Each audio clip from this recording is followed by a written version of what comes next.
Here are 7 SUV lease deals that you should stay far away from here in the month of January. And if you're new to my channel, hi, my name is Matthew Long, and on this channel all we talk about is making money, saving money, and how to better invest. So on today's video, I am going to share with you the absolute worst SUVs to lease right now here in the month of January. So if you have a friend or a family member that is looking at any of these models, please save this video, share it with them, because these are absolutely going to destroy your wealth.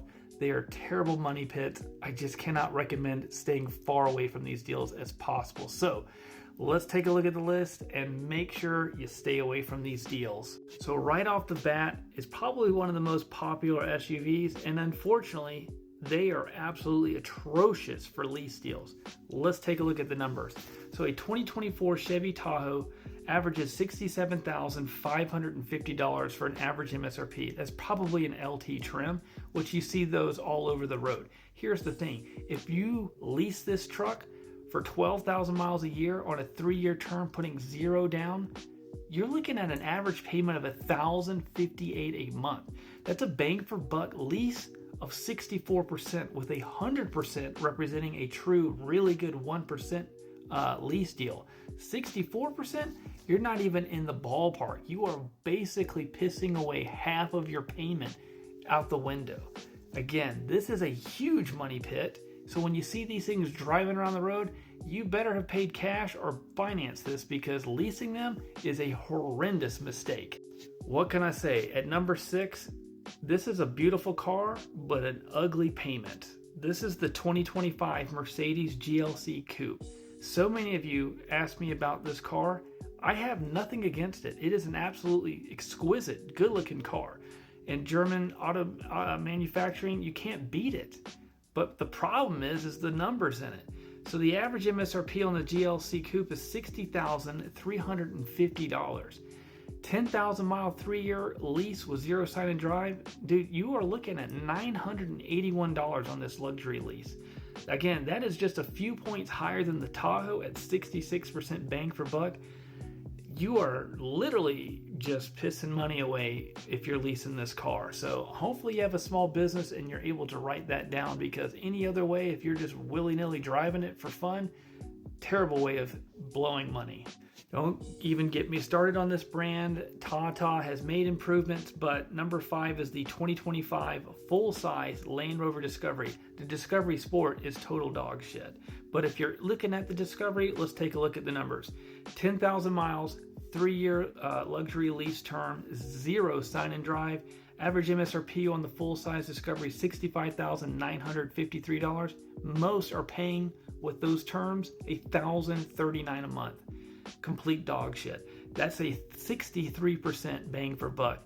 Guys, no way I would do it. If you absolutely have to be in a Land Rover, obviously I'd rather you lease it, but man, you're just getting screwed any way you do it. Whether you buy them, you pay for them used, whatever, leasing them, just stay away from this brand. All right, number 4 is the 2025 Hyundai Santa Fe. This is for the hybrid model. Very popular. Seeing a lot of these around town here in Phoenix.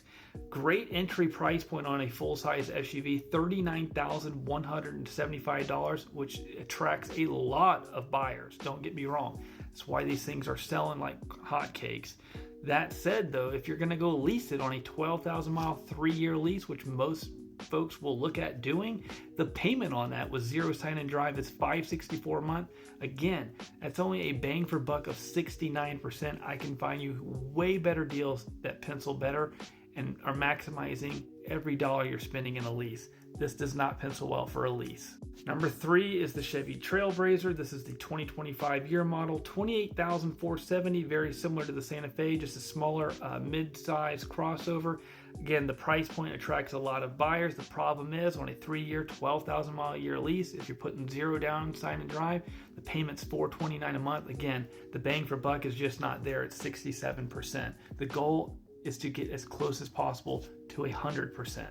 Number 2, again, this is extremely popular. When I do the video upcoming about the cheapest vehicles to lease, this will pop up. So if you are absolutely budget stricken and you're focused on the almighty dollar for your monthly payment, this is going to be in the top 5 easily. However, it does not pencil at all very well, because here's the numbers.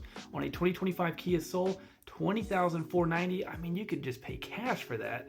But if you lease it on 12,000 miles, 3-year lease, the residual is so poor on it, you're going to be paying $338 a month, which again is a bang for buck of 61%, which is really not a good way of using money. Just pay cash for this or finance it if you can. The number one absolute dog shit deal, I would not wish my worst enemy in putting them in this lease. So if you're a car salesman, please don't put people in this lease. Look at this. This is the all new 2025 Ford Escape Hybrid. A lot of people will be fascinated by the hybrid and go for it for the gas and fuel economy. But the numbers are absolutely atrocious. $33,985 is the average MSRP. The problem is on a 12,000 3-year lease with 0 sign and drive, the payment on the monthly is $597 a month. That is a 57% bang for buck. That is as ugly and terrible as you get. That is right there America's absolute worst lease deal. You couldn't get any worse than that.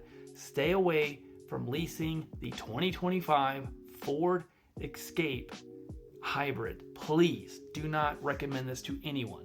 Well, there you have it, folks. Those are the absolute worst SUVs to lease right now. If you have a friend or family member that's currently out looking at any of these models, please share this video with them before they make a terrible financial decision.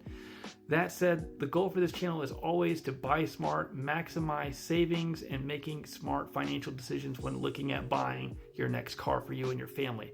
I hope you got value in today's video. As always, I will see you guys on the next one.